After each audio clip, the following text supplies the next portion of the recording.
থেকেই ফের পূর্ণ কর্মবিরতির পথে জুনিয়র ডাক্তাররা। গতকাল 8 ঘন্টার জিবি বৈঠক, আর এই বৈঠকেই সিদ্ধান্ত কর্মবিরতি চালিয়ে নিয়ে যাবেন তারা।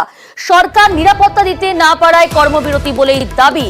থ্রেট কালচারের মাথাদের বিরুদ্ধে এখনো ব্যবস্থা নেওয়া হয়নি বলেও দাবি করা হচ্ছে। সুপ্রিম কোর্টে বিচার বিলম্বিত বলেও মত আন্দোলনকারীদের।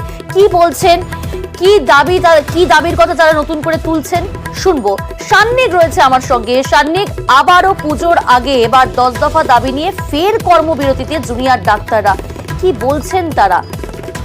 দেখো প্রিয়াঙ্কা, সাগর দত্তর ঘটনার পরেই তাদের তরফে হুঁশিয়ারি দেয়া হয়েছিল এবং সেই আশঙ্কাই কার্যত সত্যি করে গতকাল অনেক রাত পর্যন্ত তাদের জেনারেল বডির মিটিং চলে। এবং সান্নিক, শোনা যাচ্ছে? বেশ, আমরা আবারও যোগাযোগ করছি। আজ থেকে ফের পূর্ণ কর্মবিরতির পথে জুনিয়র ডাক্তাররা। গতকাল 8 ঘন্টার জিবি বৈঠকে কর্মবিরতি চালিয়ে যাওয়ার সিদ্ধান্ত। সরকার নিরাপত্তা দিতে না পারায় কর্মবিরতি বলে দাবি। প্রতিনিধি সান্নিক রয়েছে। সান্নিক, যেমনটা বলছিলে তুমি।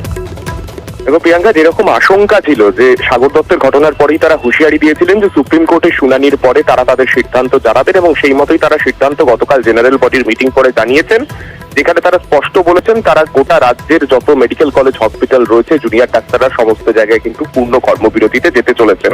স্বাভাবিকভাবেই এবার যে দাবিগুলোর বিষয়, তাদের এর আগেও তারা যে দাবিগুলোকে সামনে রেখেছিলেন সেই দাবিগুলো একদিকে যেমন থাকছে, এবং সুপ্রিম কোর্টে রাজ্য সরকারের তরফে যা যা বক্তব্য তুলে ধরা হয়েছে ডাক্তারদের নিরাপত্তার ক্ষেত্রে বিভিন্ন যে প্রতিশ্রুতি ছিল, সেই প্রতিশ্রুতি পালনে রাজ্য সরকার ব্যর্থ বলে তারা দাবি করছেন। এবং তার পাশাপাশি সুপ্রিম কোর্টের যে বিচার প্রক্রিয়া, সেই বিচার প্রক্রিয়াতে যেভাবে দেরি হচ্ছে সেইটাতেও তারা যথেষ্ট হতাশ, সেই কথাও কিন্তু তারা বারংবার তুলে ধরেছেন।